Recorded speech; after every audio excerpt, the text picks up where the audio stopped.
una de ustedes que han estado de pronto también ya trabajando en áreas de hemodinamia por mucho tiempo, entonces me voy a permitir hoy compartir un poco de información con respecto al manejo o la sustitución segura, que es el procedimiento que nosotros hacemos en nuestras salas de hemodinamia para los reemplazos valvulares aórticos.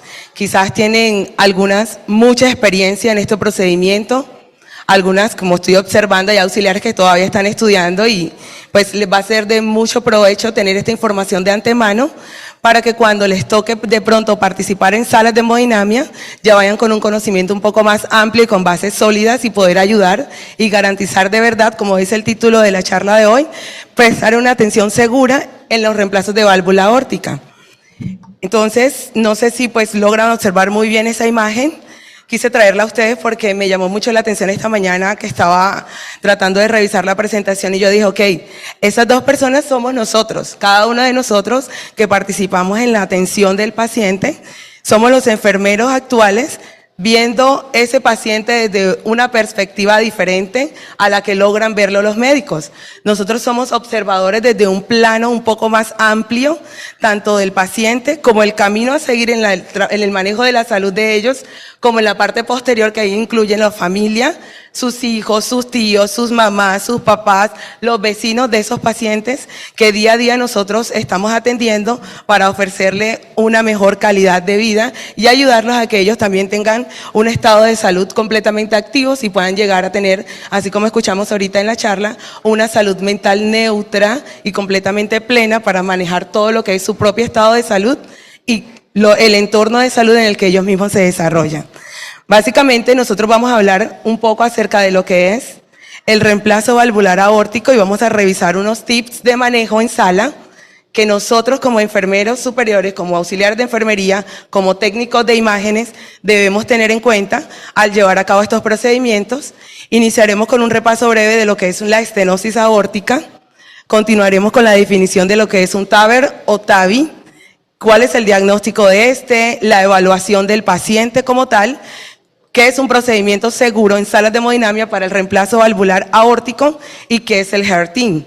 Entonces, pues creo que cada uno de nosotros hemos escuchado hablar acerca de que el paciente tiene una estenosis aórtica. Pero, ¿qué es la estenosis aórtica?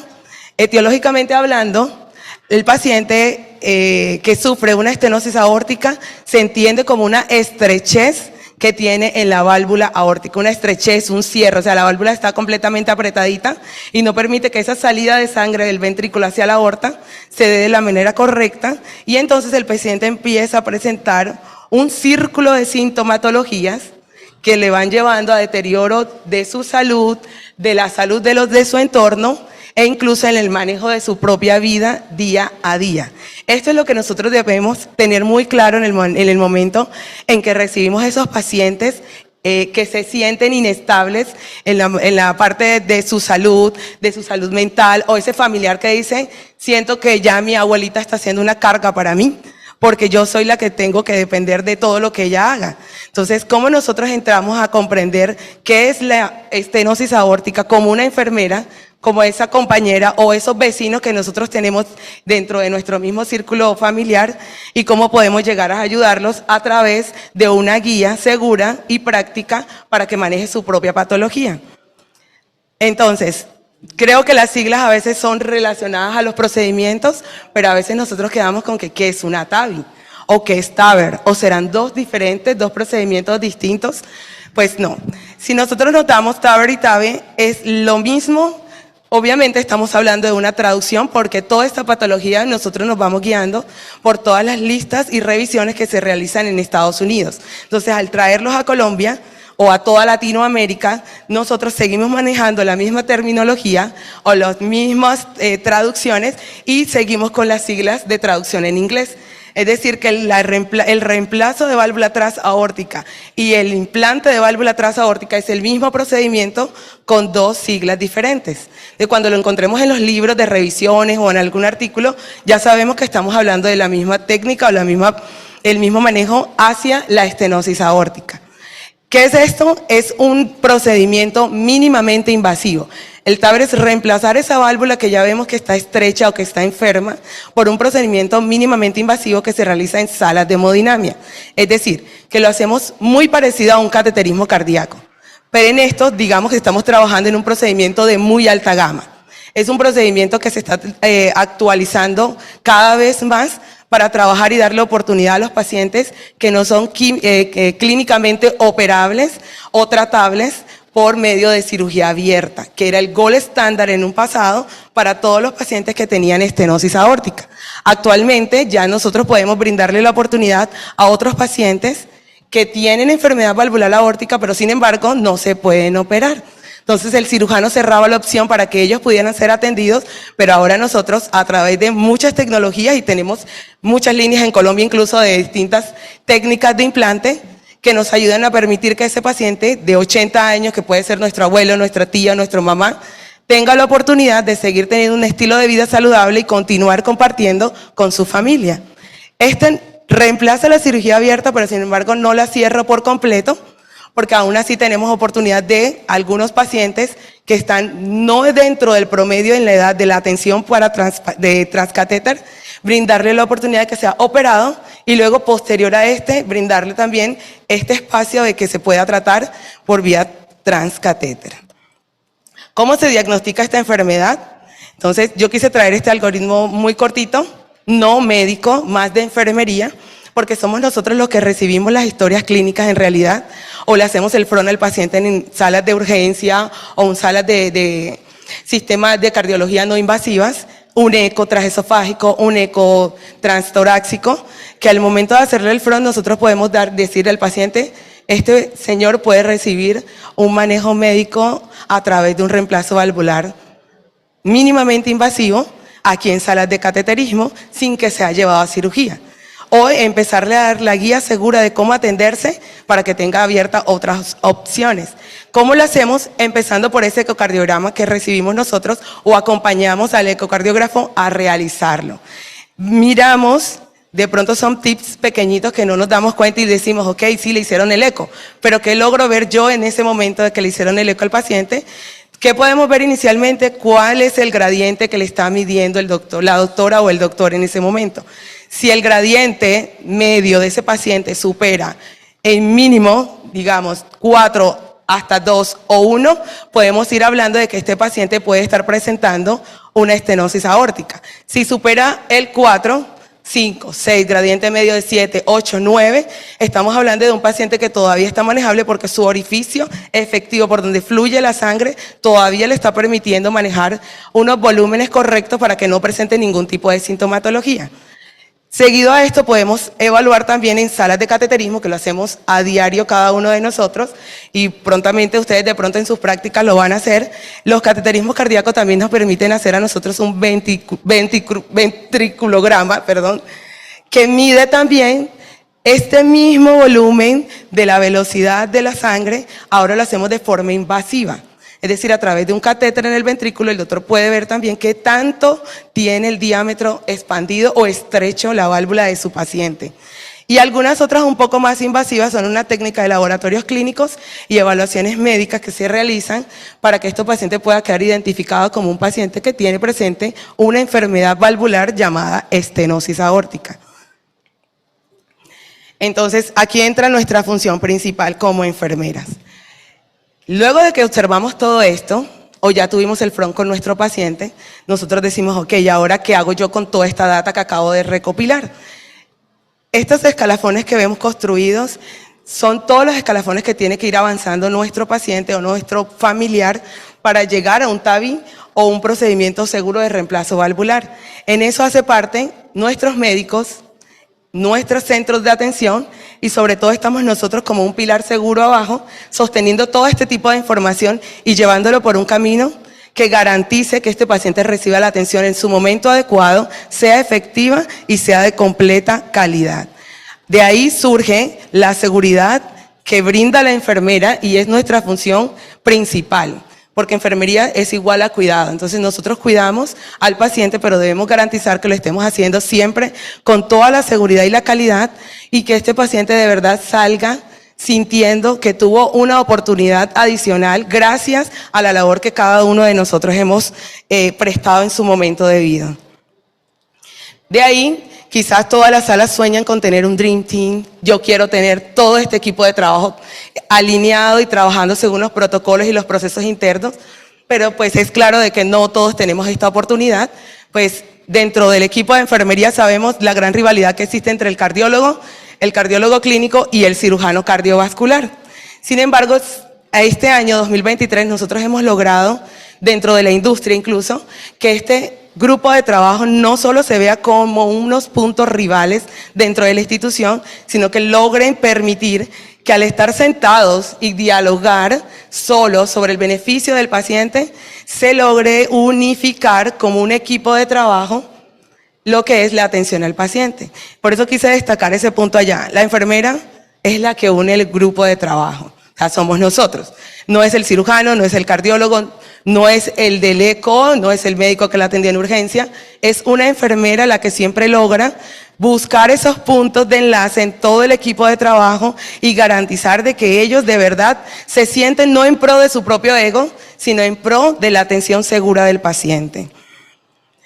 ¿Cómo lo evaluamos? Luego de que ellos se sienten a revisar, nosotras muy disciplinadas vamos a recibir todo ese tipo de información y lo vamos a llevar de medio magnético o por medio físico como un récord para que el paciente pueda tener un historial ya cronológico de su atención y los médicos puedan verlo, porque puede ser que este médico sea remitido a otra institución o a otra ciudad o a otro país, pero sigue con el mismo récord de atención que no atrasará el proceso activo que ya lleva dentro de su observación médica. Es decir, que podemos nosotros seguir con el avance clínico luego de esa revisión hacia una parte más profunda, que es ya el avance quirúrgico a través del análisis de la tomografía, que pues particularmente creo que aquí hay gran parte de nosotros que trabajamos en esas salas de hemodinamia y somos las que luchamos porque le hagan el TAC bien realizado, que sigan el protocolo, que no me atrasen 2 semanas, que ya le aplicaron el contraste, que otra vez. Entonces, esta es la parte que nosotros siempre, dentro de nuestra responsabilidad, garantizamos de que las cosas se hagan correctamente y así poder avanzar paso a paso y llevar el paciente a su debida alta previa y no demorarlo, digamos, 2 o 3 días en la clínica, que no solo repercute económicamente, sino que lo estamos exponiendo a que ese paciente de pronto no solo ingrese o egrese por una patología valvular, sino que también pueda adquirir algún tipo de enfermedad nosocomial que le vamos a alterar ahora aún más su estado de salud.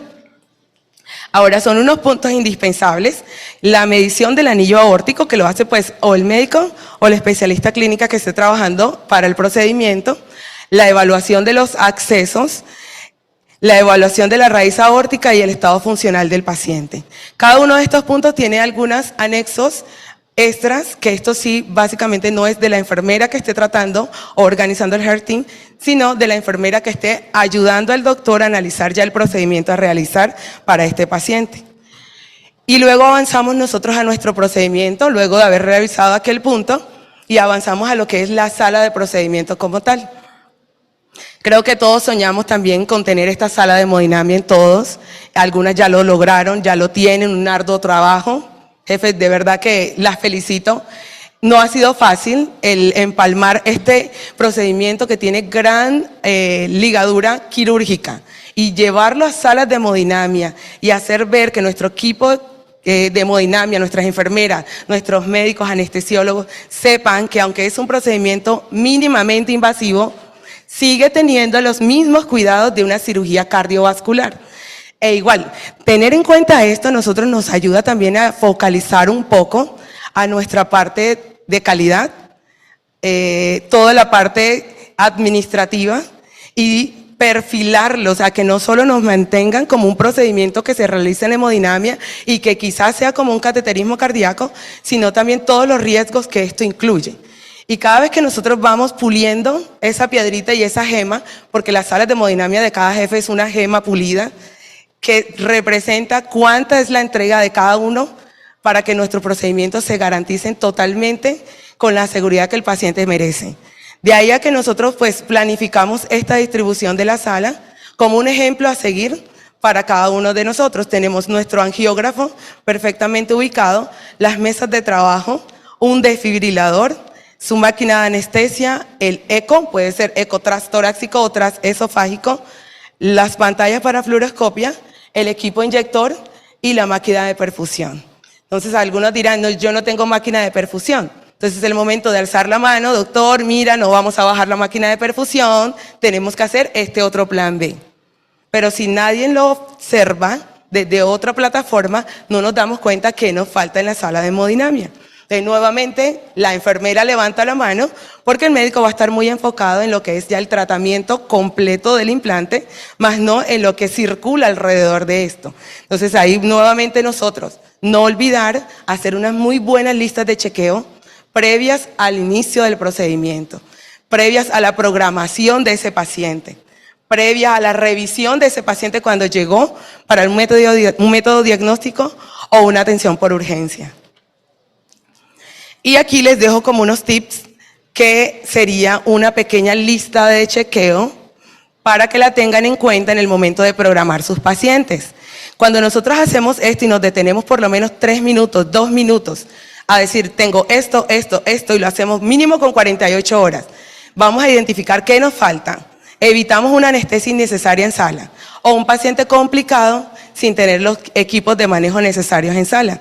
Entonces, si quieren, le pueden tomar imágenes. Sería muy bueno compartirlo con nuestros compañeros de las instituciones y que de pronto no lo dejemos pasar por alto o incluso incluirlos dentro de sus propios protocolos institucionales.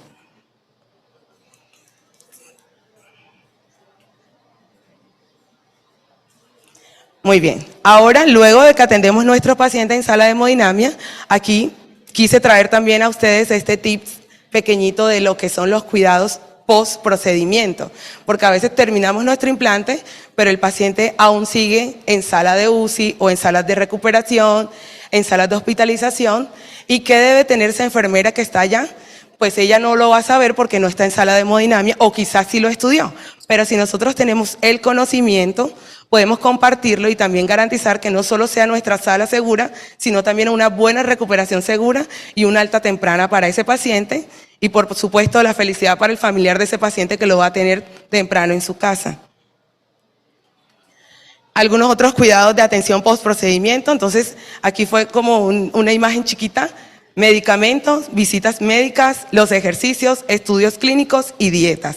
Entonces, son 4 puntos que nos llevan a nosotros a que el familiar, además de reciba la información adecuada para cuando nosotros demos alta a ese paciente, porque quizás acá hay enfermeras que trabajan en salas de UCI y no solo en la sala de hemodinamia. Entonces, ¿qué información le compartimos al familiar?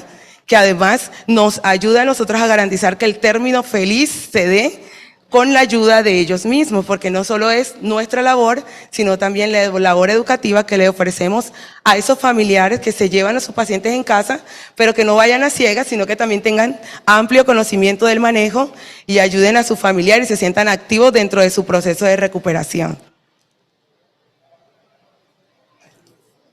¿Qué nos beneficia hacer todo esto? Quizás nosotros decimos, sí, ya ayudamos al doctor. Sí, el paciente salió muy bien. Pero entonces, ¿qué otro beneficio obtenemos? Además de una recuperación más rápida, ser menos invasivos, tener menos complicaciones y reintegrar ese paciente a su vida normal post procedimiento, hay un signo peso y no quiero rayar en conflictos de intereses, pero estamos ayudando a la institución a disminuir los gastos cuando nosotros somos muy activos y generamos procedimientos de calidad. Si nosotros dentro de nuestro foco mental tenemos que podemos evitar algún tipo de complicaciones o atrasos en la atención de este paciente, generamos un ahorro adicional institucional que de seguro, sentándonos con la parte de auditoría, vamos a ver el cambio en nuestras propias instituciones. Entonces, no seamos solo observadoras o no seamos solo preventivas, debemos actuar. ¿Y cómo lo hacemos? Participando dentro del mismo Heart Team. Si nosotros somos las líderes del proceso, llevemos a cabo todo lo que es el desarrollo de proceso y garanticemos que lo estamos haciendo correctamente. Sé que de pronto día a día tenemos 1000 cosas que hacer. Entonces decimos, tenemos esto, hay 14 cateterismos, tengo un cierre, tengo esto, pero el detenernos y hacer esa pausa y hacer esa lista de chequeo nos va a llevar a obtener todos estos beneficios dentro del procedimiento que de seguro todas van a sentirse tranquilas contentas y van a desarrollar una institución completamente de calidad durante los implantes o reemplazos de válvulas aórticas. Aquí le traigo algunos datos de seguridad. Creo que toda la charla de hoy he estado hablando un poco más de seguridad que lo que es el reemplazo de válvula aórtica, y básicamente eso es a lo que queremos apuntar el día de hoy. Que no solo seamos partícipes durante el procedimiento, que además seamos veedoras de la calidad y de la seguridad de este, sino que además nosotros llevemos un poco más allá el procedimiento.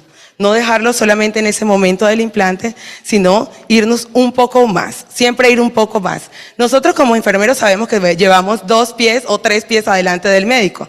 Entonces también cómo lo hacemos o cómo observamos que sí lo estamos haciendo cuando identificamos puntos como este tan importante, que es tener en cuenta que un paciente postoperatorio tiene hasta un 25% de probabilidad de complicación intrahospitalaria cuando nosotros tenemos algunos puntos atrás que dejamos fallar. O incluso dentro de la misma patología, el mismo tratamiento, tenemos algunos otros puntos que pueden presentarse, pero que yo estoy viendo cómo manejarlos. Entonces siempre nosotros ir 2 o 3 pasos adelante. Tenemos una tasa bruta de mortalidad, aunque sea un procedimiento mínimamente invasivo, que puede ser del 0.5 o 5% intraoperatorio. En los países industrializados, casi la mitad de estos eventos en los pacientes hospitalizados están relacionados con la atención quirúrgica. Es decir, que si nosotros pues vivimos en un país de Latinoamérica, no estamos en Europa ni en Japón, quisiéramos. Pero este tema nosotros nos debemos siempre estar pensando en cómo prevenir ese evento adverso que está relacionado a la hospitalización del paciente cuando yo soy la que estoy viendo o promoviendo cada paso que se da para llevar a cabo la cirugía. Entonces, ¿cómo prever eso siendo que soy yo sola? ¿Por qué? Los anestesiólogos, los ecocardiografistas, el cirujano cardiovascular o el cardiólogo clínico no es quien lleva el seguimiento del paciente. Y creo que pueden levantar la mano aquí, ¿quién le hace toda la historia clínica al paciente? ¿Los anestesiólogos? ¿El cardiólogo? ¿El hemodinamista? Exacto, somos nosotras. Entonces, asimilando y asumiendo la responsabilidad, continuamos pensando siempre en que no debemos fallar y no debemos dejar pasar ninguno de estos puntos, porque cada uno de los otros puntos que se anexan van relacionados a enfermería. Entonces, no es para que no nos echen la culpa. Nosotros vamos a pensar en ese paciente que vamos a atender y en ese familiar que está dejando en la casa, que él desea volver a ver y que nosotros en su gran parte podemos ayudar a que esto suceda. Así que quisiera dejarles por último este mensaje, encontré muy lindo, pues, para la atención. Ahí vemos una paciente añosa, pues básicamente la enfermedad aórtica severa, nosotros las empezamos a tratar en pacientes añosos, no pacientes muy jóvenes, por eso digo que no cierra la oportunidad de trabajar por la vía abierta, que es la vía quirúrgica, sino también nosotros tenemos esta línea para trabajar los pacientes añosos por medios transcatéter y darle la oportunidad aún más de tiempo de vida con todos los que los rodean. Y dice que la enfermería es esencial para mejorar la seguridad de los procedimientos. Es una fuerza poderosa para liderar las iniciativas en el proceso de atención de los pacientes. Y una frase que nosotros tenemos como logo para Edwards y es: ayudar a la paciente es nuestro trabajo en la vida y la vida es ahora. Entonces, muchas gracias de verdad por su atención.